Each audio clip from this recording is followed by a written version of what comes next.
Good morning student, good morning. Myself Kailash Chotiya, मेरा नाम कैलाश चोटिया है। जैसा कि बच्चों आप मेरे से परिचित हैं, और रघुनाथ स्कूल जो रतनगढ़ का सबसे बेस्ट स्कूल है, सबसे अच्छा स्कूल है, सबसे फेमस स्कूल है, उसकी ओर से घर बैठे आपको ऑनलाइन क्लासेज उपलब्ध करवाई जा रही है।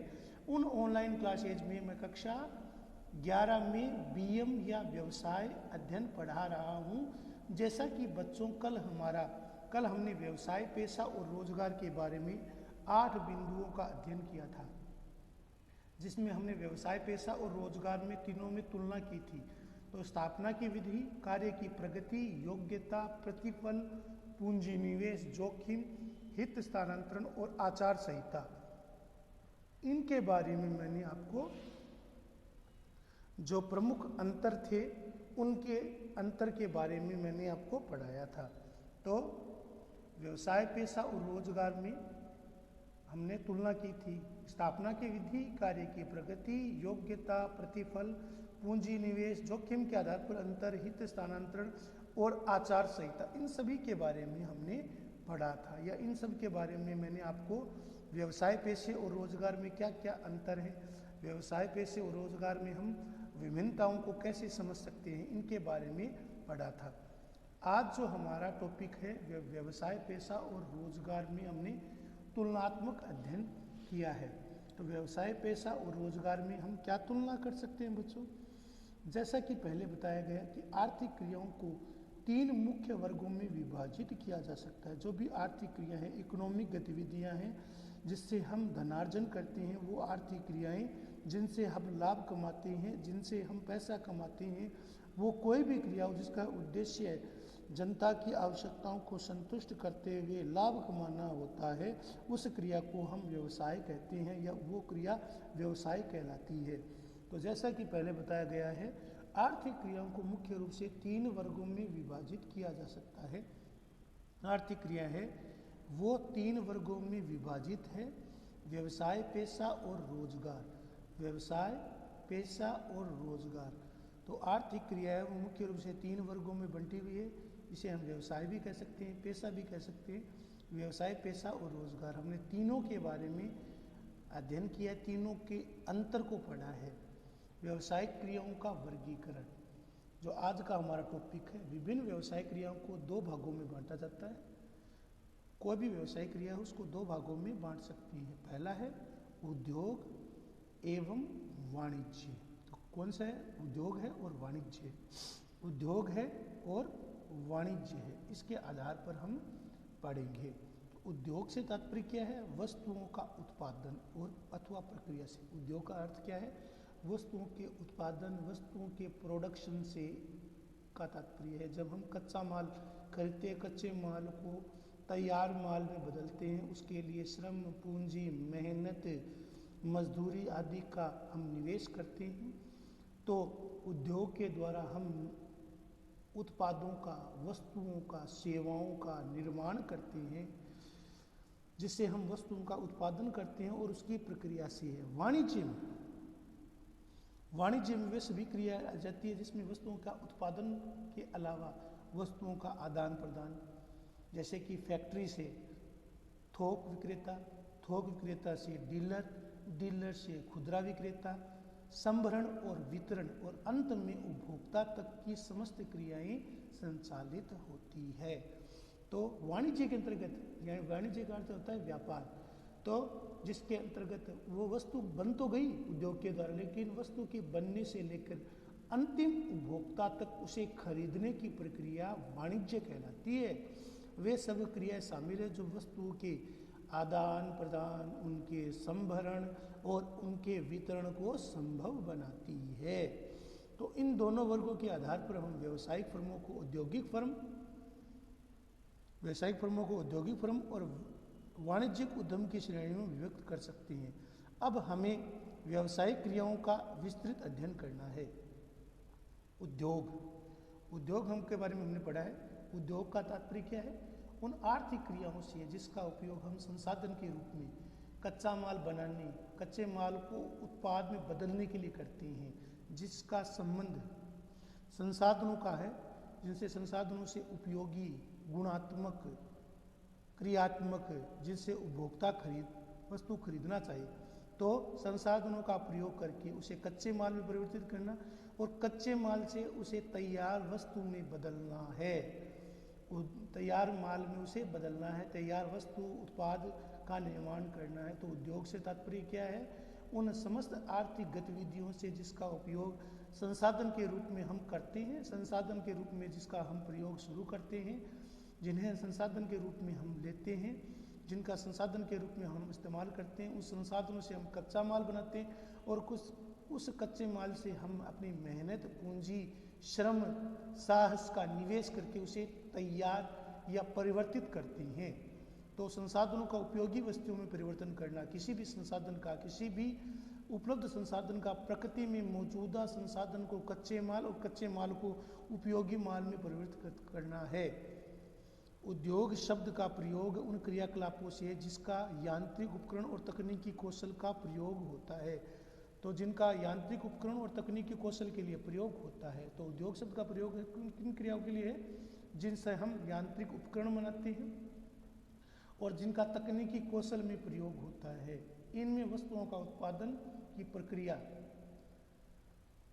इनमें यांत्रिक उपकरण और तकनीकी कौशल का प्रयोग होता है, यंत्रों का प्रयोग होता है, मशीनों का प्रयोग होता है। बड़े बड़े उद्योगों में जिन्हें बनाया जाता है, नई नई प्रौद्योगिकी, नई नई तकनीक, नए नए कौशल विकास, एंटरप्रेन्योरशिप, उद्यमिता के द्वारा हम इनका प्रयोग करते हैं। इसमें वस्तुओं का उत्पादन की प्रक्रिया तथा पशुओं के प्रजनन और पालन से संबंधित क्रिया शामिल है। वस्तुओं का उत्पादन, कच्चे माल से वस्तुओं को बनाने की प्रक्रिया शामिल होती है, उत्पादन शुरू होता है और पशुओं के प्रजनन और पालन से संबंधित क्रिया शामिल है। पशुओं का प्रजनन और पालन से संबंधित क्रियाएं शामिल है। व्यापक अर्थ में उद्योग का अर्थ क्या है? समान वस्तुओं और संबंधित वस्तुओं के उत्पादन में लगी इकाइयों के समूह से है। तो समान वस्तुओं और संबंधित वस्तुओं के उत्पादन में लगी हुई वस्तुओं से इसका अभिप्राय है। तो उत्पादन का अभिप्राय क्या है? उन वस्तुओं, उन सेवाओं के द्वारा, उन संसाधनों से, उस तकनीकी प्रौद्योगिकी कौशल का प्रयोग करते हुए उस कच्चे माल से उसमें श्रम, पूंजी, मेहनत का निवेश करके उसको उत्पादित वस्तु में बदलना। और उत्पादन में लगी इकाइयों के समूह से है। उदाहरण के लिए खेतों से रुई निकाली जाती है और कॉटन के पौधों से, तो रुई या कपास से सूती वस्त्र बनाने की सभी इकाइयों को उद्योग कहते हैं। तो रुई से या कपास से सूती वस्त्र बनाना उद्योग कहलाता है। इसी प्रकार गन्ने से चीनी, खांड सारी, देसी चीनी, शर्करा, इसके अलावा एल्कोहल, ये सभी बनाने की क्रिया, ये भी उद्योग कहलाता है। इन्हीं के समकक्ष बैंकिंग, बीमा सेवाएं भी उद्योग कहलाती है। बैंकिंग और बीमा सेवाएं भी क्या कहलाती है? उद्योग कहलाती है। जैसे कि बैंकिंग उद्योग, बीमा उद्योग। उद्योग को व्यापक रूप से हम 3 श्रेणियों में विभाजित कर सकते हैं। उद्योग को मुख्य रूप से मोटे मोटे रूप से 3 भागों में विभाजित कर सकते हैं। जैसा कि आपको मैंने बताया कि जैसे कि रुई या कपास से सूती कपड़ा बनाना, गन्ने से चीनी या गुड़ बनाना, तो गन्ने से चीनी या गुड़ बनाना। इसी प्रकार बैंक और जो बीमा है वो भी, उसे भी उद्योग का दर्जा दिया गया है। बैंकिंग और बीमा को भी उद्योग का दर्जा मिला है। तो हम इन्हें 3 श्रेणियों में विभाजित कर सकते हैं। प्राथमिक उद्योग, द्वितीय उद्योग और मध्यम उद्योग या तृतीय उद्योग या सेवा क्षेत्र। प्राथमिक क्षेत्र, द्वितीय क्षेत्र और तृतीय क्षेत्र। प्राथमिक उद्योग, द्वितीय उद्योग और तृतीय या सेवा उद्योग, जिसे हम तृतीय उद्योग या सेवा उद्योग भी कहते हैं। तृतीय क्षेत्र में वस्तुओं उत्पादन और सेवाओं के सर्जन के बजाय सेवाओं को उपयोग में लाया जाता है, इसलिए इसे हम सेवा क्षेत्र भी कहते हैं। प्राथमिक उद्योग वे उद्योग जिसके अंतर्गत सारी क्रियाएं शामिल होती है, जिसके अंतर्गत प्राकृतिक संसाधनों का खोद कर उससे हम वस्तुओं का उत्पादन करते हैं, जिसमें हम श्रम, पूंजी, साहस, मेहनत, पूंजी आदि का निवेश करते हैं। पशु और वनस्पति के विकास से है। इन उद्योगों को पुनः इस प्रकार वर्गीकृत किया जा सकता है। तो प्राथमिक उद्योग उसको भी वर्गीकृत किया गया है। वे उद्योग जिनमें वो सभी क्रियाएं शामिल है जिनका संबंध प्राकृतिक संसाधनों के खनन से, प्राकृतिक संसाधनों का खनन हो, उत्पादन हो तथा पशु और वनस्पति के विकास से है। इन उद्योगों को पुनः इस प्रकार हम वर्गीकृत कर सकते हैं। निष्क्रमण उद्योग, वे उद्योग जो उत्पादन को या उत्पादों को प्राकृतिक रूप से निष्क्रमित करते हैं, जिसे हम वे उद्योग जो उत्पादों को प्राकृतिक रूप से निष्क्रमित करते हैं। निष्क्रमण उद्योग आधारभूत कच्चे माल की आपूर्ति करते हैं। निष्क्रमित उद्योग वो उद्योग होते हैं जो कच्चे माल की आपूर्ति या कच्चे माल को पूर्ति करने वाले उद्योग हैं, जो प्राय भूमि से प्राप्त होते हैं, जिन्हें हम भूमि से खोदकर प्राप्त कर सकते हैं, चाहे वो मिट्टी क्यों न हो। इन उद्योगों के उत्पादों को दूसरी उद्योगों द्वारा, इन औद्योगिक उत्पादों को दूसरे जो विनिर्माण उद्योग है, जैसे हमने कच्चा माल किसी से दूसरे उद्योग से लिया, फिर उसे तैयार माल या तैयार माल के रूप में, सेवा के रूप में, वस्तु के रूप में, उत्पाद के रूप में बदलते हैं, बहुत सी उपयोगी वस्तुओं में परिवर्तित किया जाता है। मुख्य निष्क्रमण उद्योगों में कौन सा है? निष्क्रमण उद्योग जो जिन्हें जमीन से खोद कर निकाला जाता है, जैसे कि खेती करना, उत्खनन करना, जिसके तहत हम किसी खनिज को खोदते हैं, चाहे लोहा है, चांदी है, तांबा है, सोना है। इमारती लकड़ी, ये भी निष्क्रमण उद्योग में आता है। शिकार करना, मछली पकड़ना आदि भी इसमें शामिल किए जाते हैं। तो निष्क्रमण उद्योग कौन से उद्योग होते हैं बेटा? तो निष्क्रमण उद्योग वे उत्पादों को प्राकृतिक स्रोतों से निष्क्रमित करते हैं, प्राकृतिक स्रोतों से जिन्हें निष्क्रमित किया जाता है। निष्क्रमण उद्योग आधारभूत कच्चे माल की आपूर्ति करते हैं, कच्चे माल की आपूर्ति के लिए जिन्हें प्रयोग में लाया जाता है, जो प्राय भूमि से प्राप्त होते हैं, जिन्हें हम मिट्टी से खोदकर प्राप्त करते हैं। इन उद्योगों के उत्पादों को दूसरे विनिर्माण उद्योगों के द्वारा खरीदा जाता है और उन्हें दूसरी चीज़ों में, वस्तुओं में परिवर्तित कर दिया जाता है। इन उद्योगों को, उत्पादों को दूसरे उद्योगों द्वारा बहुत सी उपयोगी वस्तुओं में परिवर्तित किया जाता है। मुख्य निष्क्रमण उद्योगों में कौन सा? जैसे खेती करना, जमीन से खेती की जाती है। उत्खनन, जमीन से अनेक प्रकार के खनिजों को खोदकर निकालना। इमारती लकड़ी, शिकार, मछली पालन भी एक तरीके से निष्क्रमण उद्योग में शामिल है। जननिक उद्योग, जननिक उद्योग का मतलब क्या? वो उद्योग, जननिक उद्योग जिसके द्वारा हम पशु पक्षियों का प्रजनन और पालन करते हैं, जिसमें पशु पक्षियों का प्रजनन, पशु पक्षियों की संख्या की बढ़ोतरी और वनस्पति को उगाना शामिल है, ताकि उनका उपयोग है विभिन्न उत्पादों को बनाने के लिए किया जाए। तो जननिक उद्योग वो उद्योग है जिसका उद्देश्य पशु पक्षियों का प्रजनन करना तथा उनका पालन करना, वनस्पति को उगाना, पेड़ पौधे उगाना, बाग लगाना, अनेक प्रकार के फल सब्जियां पैदा करना, ताकि उनका उपयोग आगे विभिन्न उत्पादों के लिए किया जा सके। जननिक उद्योग यानी प्रजनन से संबंधित उद्योग, जैसे पौधों के प्रजनन के लिए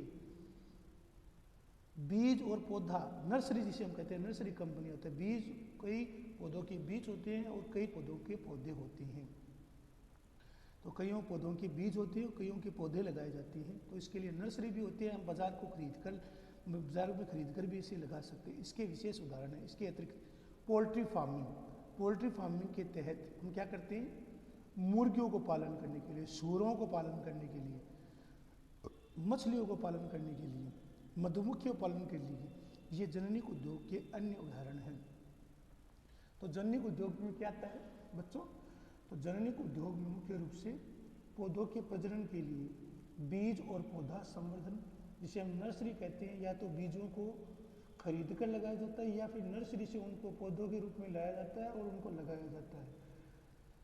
इसके अतिरिक्त इसमें नर्सरी कंपनियां लगी रहती हैं जो पौधों की, जो विभिन्न प्रकार के जो पेड़ पौधे हैं उनके पौधे तैयार करती है। इसके अलावा पशुओं का प्रजनन, जिसमें हम मुर्गी पालन, जिसे हम पोल्ट्री फार्मिंग कहते हैं, सूअर का पालन करना, मधुमक्खी पालन करना, मछली पालन करना, जननिक उद्योगों के प्रमुख उदाहरण है। तो जननिक उद्योग के अंतर्गत पौधों के प्रजनन के लिए बीज और पौधा संवर्धन करना, जिसे हम नर्सरी कहते हैं, इसके विशेष उदाहरण हैं। इसके अतिरिक्त पशु प्रजनन, पशुओं की संख्या में वृद्धि कैसे हो, पशु प्रजनन फार्म, मुर्गी पालन, मुर्गियों का पालन कैसे हो, पोल्ट्री फार्मिंग जिसे हम कहते हैं। इसके अतिरिक्त सूअरों का पालन करना, गाय भैंसे को डेयरी के रूप में रखना, पशुओं का प्रजनन फार्म आदि जैविक उद्योग के अन्य उदाहरण हैं। इसके अतिरिक्त द्वितीय या मध्यम उद्योग के बारे में मैं आपको कल पढ़ाऊंगा। तो आज हमने निष्क्रमण उद्योग और जैविक उद्योग के बारे में देखा है। वे उद्योग जिन्हें प्राकृतिक स्रोतों से निष्क्रमित किया जाता है, निकाला जाता है, चाहे मिट्टी से निकाला जाता है, इन उद्योगों को विभिन्न विनिर्माण उद्योगों में परिवर्तित करके अनेक वस्तुओं, सेवाओं, उत्पादों को बनाया जाता है। प्रमुख विनिर्माण उद्योगों में खेती करना, उत्खनन करना, इमारती लकड़ी, शिकार, मछली पकड़ना आदि शामिल है। जबकि जैविक उद्योगों में पशु पक्षियों का प्रजनन, वनस्पति उगाना है ताकि इनका उपयोग किया जा सके। जैविक उद्योगों में पौधों के प्रजनन के लिए बीज और पौधे तैयार करना, नर्सरी लगाना विशेष उदाहरण है।